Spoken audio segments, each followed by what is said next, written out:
Welcome to our series on Databender. I know you've been waiting for this one, and I'm excited too because Databender has proven to be one of my favorite modules.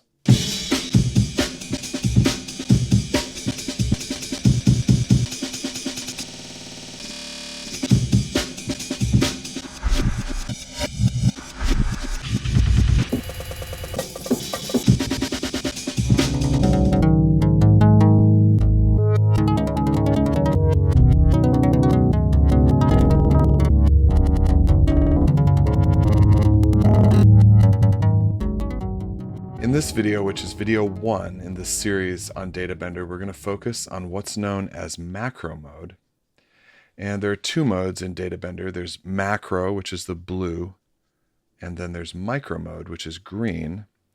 And green has all kinds of other great stuff, and we're going to cover that in the next video. First, just to introduce this module, Databender is a circuit-bent digital audio buffer. And it was inspired by all the ways in which audio equipment can fail, like the sound of a skipping CD, or software bugs, a defective tape machine. It's all here. It's got a 96 kilohertz 24-bit audio buffer, and it can hold over 1 minute of stereo audio, which is remarkable because it gives you a large canvas to play with.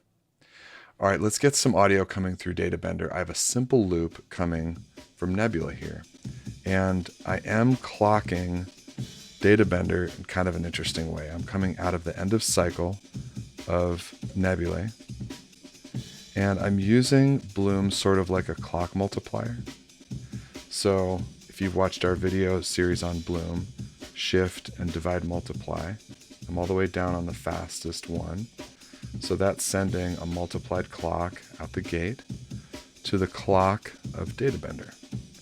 And so you can hear that our loop playing from Nebulae is perfectly clocked here because every time that cycle hits, it's hitting Databender right on time. So all of our effects are going to be really nicely beat synced. There's two clock modes in Databender. Internal, which is the blue, means that time is determining what the clock is. In external mode, which we're going to use, we're getting our clock signal externally here. Time and repeats have a really interesting relationship. So I have mix on full here, and you'll be able to hear repeats. Repeat sets the amount of subdivisions within that buffer. So this is heard as repeated or stuttered pieces of that buffer.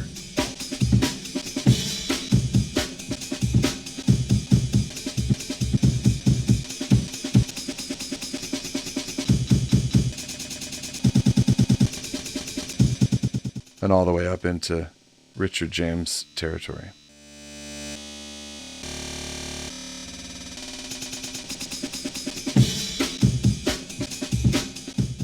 And mix, as usual, would set the mix between the dry signal and the recorded buffer. So I'm going to just play with time and repeats here so that you can understand some of the relationship.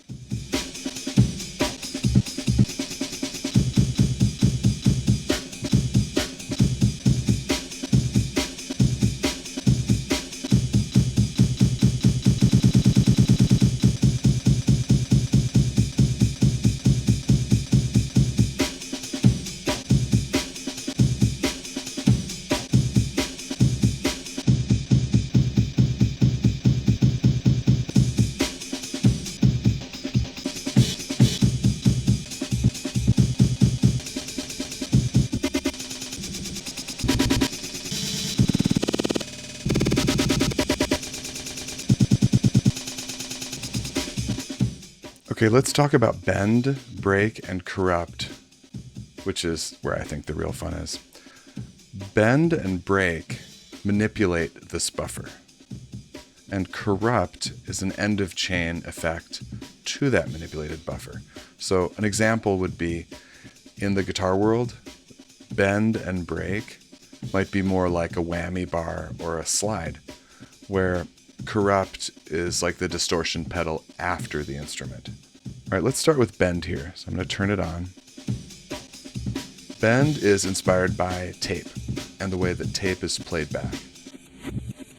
So we're talking about effects like varispeed pitch changes and reverse audio playback, final clicks and pops, and tape stop.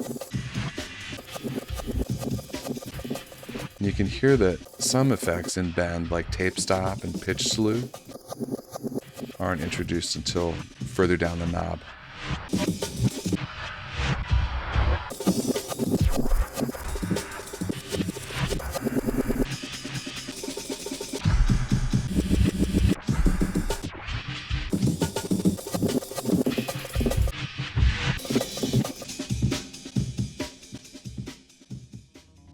Let's take a little break from the drums and just enjoy this Plucky ambient interlude.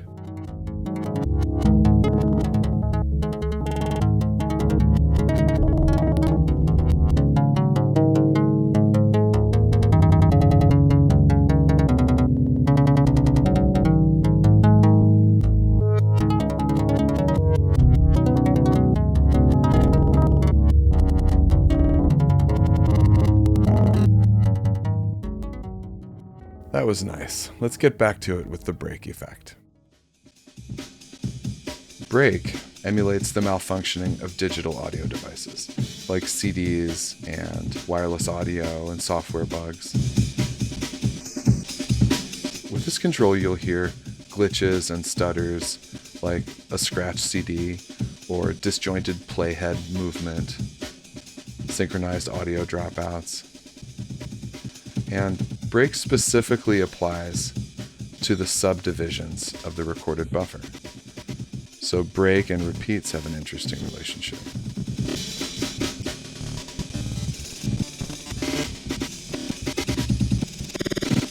At the lowest settings, it only has a slight chance for additional repeats or to move to a new subsection of this buffer. And at the maximum settings, it can jump to any subsection of the buffer with a higher likelihood. One thing to mention is that in micro mode, which we'll get into in the next video, these two effects can be fine-tuned with incoming gate and CV signals in pretty exciting ways. Alright, so that brings us to corrupt, which is 3 end-of-chain effects to manipulate your buffer in even more ways. First, there's decimate, which is the blue LED, and decimate has variations of bit crushing and downsampling and noise. And it's important to note that decimate is a collection of fixed settings rather than a linear blend from no decimation to full decimation. So this gives you a greater destructive palette when you use gate and CV signals. So I'll just scan the knob here. So we get into the louder bit crush options.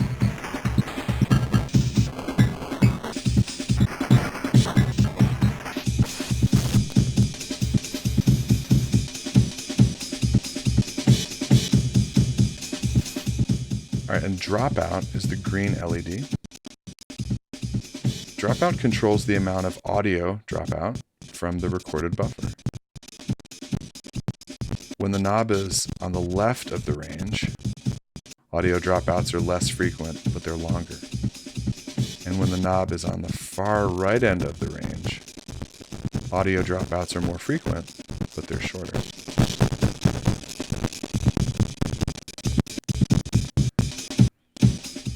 And then we end in destroy, which is the gold LED, which is my personal favorite.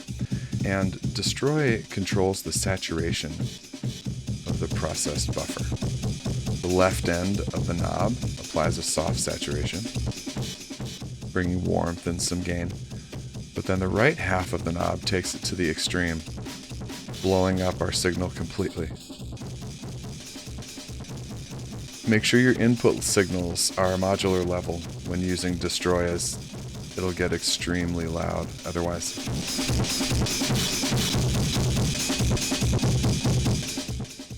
Notice that with corrupt, this LED is always on, whether it's on yellow or blue or green. So the way to turn this effect off is that you want this knob to be all the way counterclockwise. And this also allows you to turn this effect on and off with CV right here. And you can use the gate input to cycle through those different effects.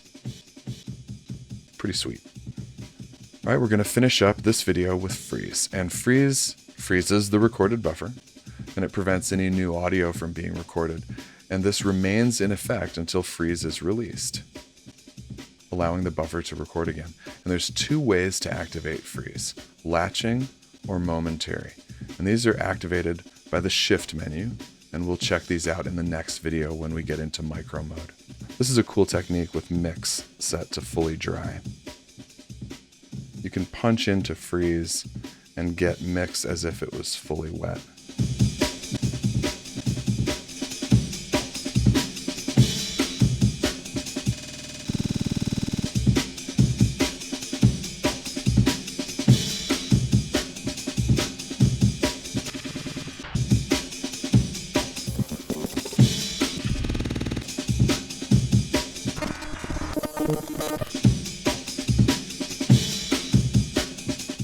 Thanks so much for watching this first video in our Data Bender series. And in the next video, I'll get into micro mode and start unlocking the deepest and darkest secrets of Data Bender.